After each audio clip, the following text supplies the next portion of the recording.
Hello guys, स्वागत है आपको अपने चैनल रियल एंटी-1 पर। तो गाइस यहाँ पर आप लोग देख सकते हो कक्षा 11वीं वार्षिक परीक्षा 2023-24 रसायन शास्त्र यानी केमिस्ट्री का जो पेपर हुआ है, इसका सॉल्यूशन आपको सेट बी का फुल सॉल्यूशन यहाँ पर प्रोवाइड कराने वाले हैं। तो आप लोग फटाफट से चैनल को सब्सक्राइब कर देना, वीडियो पर नहीं यहाँ पर वीडियो को लाइक कर देना और चैनल को सब्सक्राइब कर देना, बेल कॉल पर प्रेस कर देना।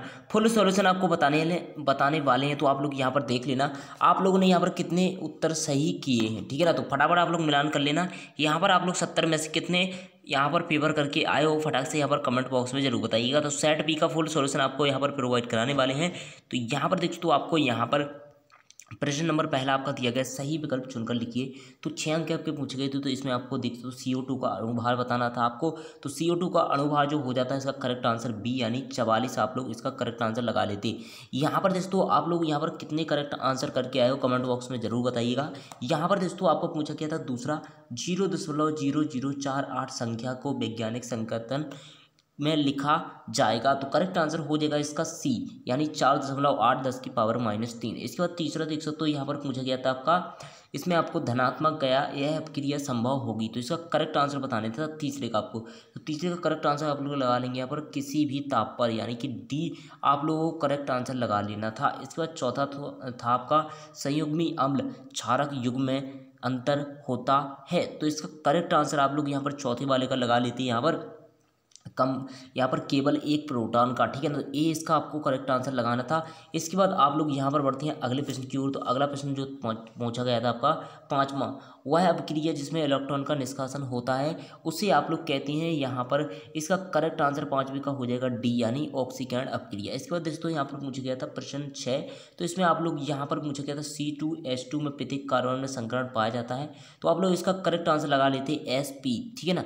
SP इसका करेक्ट आंसर हो जाता है आपका। इसके बाद बढ़ती है अगले प्रश्न की ओर। तो अगला प्रश्न यहाँ पर इंग्लिश मीडियम में, ये आप लोग कर लेना। इसके बाद आप लोग देख सकते हो यहाँ पर प्रश्न नंबर दूसरा, रिक्त स्थानों की पूर्ति कीजिए। अगले सेट का अगर आपको सॉल्यूशन चाहिए, दूसरे सेट का सेट BEF, ठीक है ना। तो अगर आपको इन सेटों का सॉल्यूशन चाहिए तो आप लोग फटाफट टेलीग्राम पर हमें पेपर सेंड कर सकते हो। इसको दोस्तों बेंजीन का मूल अनुपाती सूत्र, तो यहाँ पर आपको लिखना था बेंजीन का C6H6, ठीक है ना। इसके बाद देखते हो यहाँ पर पूछा गया था NH3 अणु की आकृति ...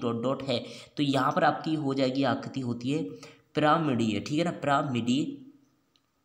पिरामिडीय। इसके बाद दोस्तों यहाँ पर पूछा गया था NH3 अणु की आकृति हो जाएगा प्रक्रिया जिसमें इलेक्ट्रॉन ग्रहण करते हैं ... कहलाती है। तो यहाँ पर आप लोग इलेक्ट्रॉन ग्रहण होता है जिसमें, वह कहलाती है आपकी अपचयन। क्या कहलाती है? अपचयन। इसके बाद दोस्तों यहाँ पर एल्कान का सामान्य सूत्र, तो CnH2n इसका करेक्ट आंसर हो जाता है। इसके बाद दोस्तों यहाँ पर पांचवा पूछा गया था सिल्वर चूर्ण की क्रिया से ... बनता है। तो एसिटिलीन बनता है आपका। क्या बनता है?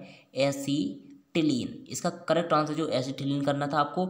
इसके बाद छठवां जो पूछा गया था, इसमें आपको टोल्यून करना था, ठीक है ना, टोलुइन। इसमें करेक्ट आंसर आप लोग लगा लेते। इसके बाद दोस्तों आपका जितने भी सेट आपके थे सभी आपका अलग अलग पूछे गए थे, यानी कि आपकी कोई भी सेट यहाँ पर सेम नहीं आया था, ठीक है ना। जितने भी सेट थे आपके सभी यहाँ पर अलग अलग आ रहे हैं। तो आप लोग यहाँ पर सभी सेट हमें टेलीग्राम ग्रुप पर सेंड कर दो, फटाक से फुल सॉल्यूशन आपको प्रोवाइड करा दिया जाएगा फटाक से। 7 यहाँ पर पूछे गए 6 अंक के।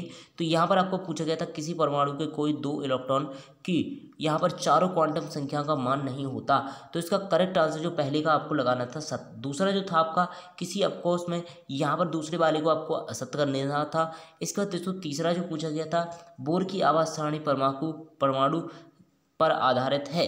तो यहाँ पर तीसरे वाले को आपको करना था सत्य। इसके बाद चौथा जो दिया गया था, चौथा आपका असत्य हो जाता, पांचवा सत्य हो जाता, छठवां असत्य हो जाता। इस प्रकार आप लोग सत्य सत्य मिला रहे थे। इसके बाद आपको ये पूछी गई थी अगला प्रश्न। तो अगला प्रश्न पूछा गया था सही जोड़ी। तो सही जोड़ी आप लोग यहाँ पर करेक्ट करके आए होगे पूरी की पूरी। आप लोग कितने अंक का पेपर दे के आए हो? 70 में से।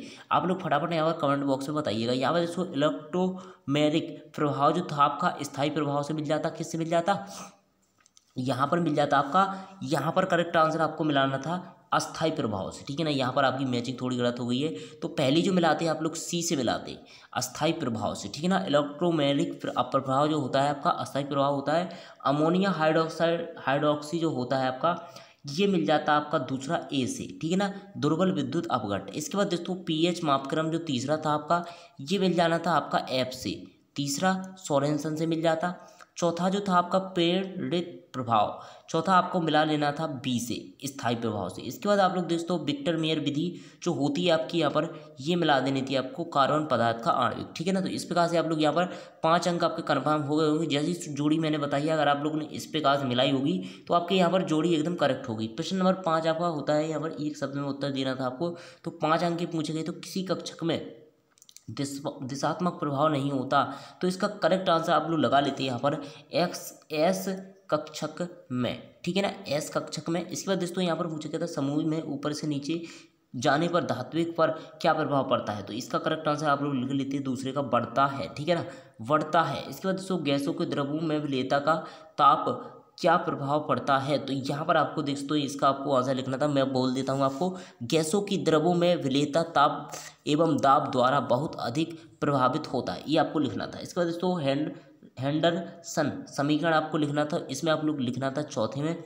यहाँ पर लिखना था आपको पीएच बराबर पी के ए प्लस LOG लॉग, कोष्टक में आप लोग लिखते हैं यहाँ पर लवर्ड और बंद कर देते कोष्टक, और फिर से कोष्टक या स्टार्ट करते, इसमें आप लोग अम्ल लिख देते, ठीक है ना, कोष्टक बंद कर देते। इस प्रकार ये सूत्र लिखना था आपको।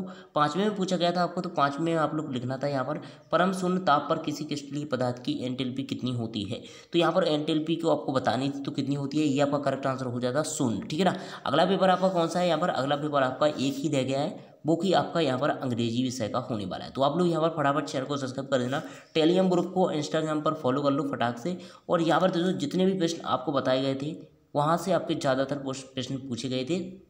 तो यहाँ पर दोस्तों सभी प्रश्न आपके लगभग सेम आए थे, आप सब देख पा रहे होंगे। यहाँ पर प्रश्न नंबर 7 हो जाएगा, प्रश्न नंबर 8 पूछा गया था आपका, इसके बाद आपका प्रश्न नंबर 9, तो सभी प्रश्न आपके यहाँ पर लगभग सभी प्रश्न समान आए थे। तो आप लोग फटाफट यहाँ पर चैनल को सब्सक्राइब कर लेना। प्रश्न नंबर 11 देख पा रहे होंगे। इस प्रकार आपको दोस्तों रेडॉक्स अपक्रिया, ये जो मैंने आपको बताई थी, सम आयनन प्रभाव देख सकते हो, सभी प्रश्न आपको सेम देखने को मिले हैं। और आप यहाँ पर देख सकते हो प्रश्न नंबर 13 देख सकते हो, यहाँ पर आपको परमाणु त्रिज्या, आनंद त्रिज्या, इलेक्ट्रॉन की बंधता, ठीक है ना। इसके बाद आप लोग देख पा रहे होंगे यहाँ पर प्रश्न नंबर 14 पूछा गया था। इसके बाद आप लोग देख सकते हो यहाँ पर प्रश्न नंबर 15, इसमें आपको एल्केन सजातीय श्रेणी में प्रथम 5 सदस्यों के संरचना सूत्र लिखना था आपको, ठीक है ना, क्या लिखना था, संरचना सूत्र।